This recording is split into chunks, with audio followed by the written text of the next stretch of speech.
বাজছে রাত্রে 4:30-এর মতো সৌদি আরব টাইম, আর বাংলাদেশের টাইম মনে হয় 7:30 বা 8টার কাছাকাছি হয়ে যাচ্ছে। তো ডিউটিতে গিয়েছিলাম 4টার দিকে, তো এখন বাজে রাত্রে 4টা। অবশ্য ডিউটি থেকে আসছে আগে, আরও 2-2.5 ঘন্টা আগে। তো নিচে বড় ভাই আছে, ফ্রেন্ড সার্কেল না, এনে সবাই আমার বড়। তারপরেও কিছু আছে যে মজা মাস্তি কইরা ভাই ডাকি, আবার কিছু লোক আছে ভাই ডাকি, সবের ভাই ডাকি, কিছু লোককে আবার সাদিক ডাকি, আবার ভাই ডাকি, মিলে জিলে আর কি। তো ডিউটি শেষ করে নিচে লুডো খেললাম 2 ম্যাচ। তো লুডো খেলে রুমে আসছি, রুমে এসে অনেকখানি মোবাইল ইউজ করছি।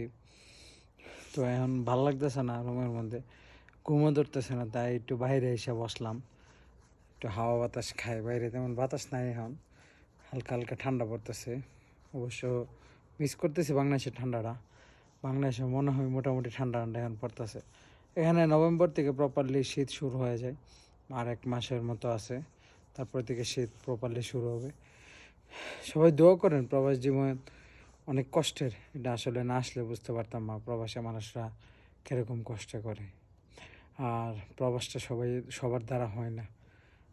ধন্যবাদ। ভিডিওটা ভালো লাগলে অবশ্যই শেয়ার করবেন, আর পেজটাকে ফলো করতে বলবেন না, এবং ইউটিউব চ্যানেল সিয়াম আহমেদকে সাবস্ক্রাইব করতে বলবেন না। টাটা, বাই বাই, আল্লাহ হাফেজ।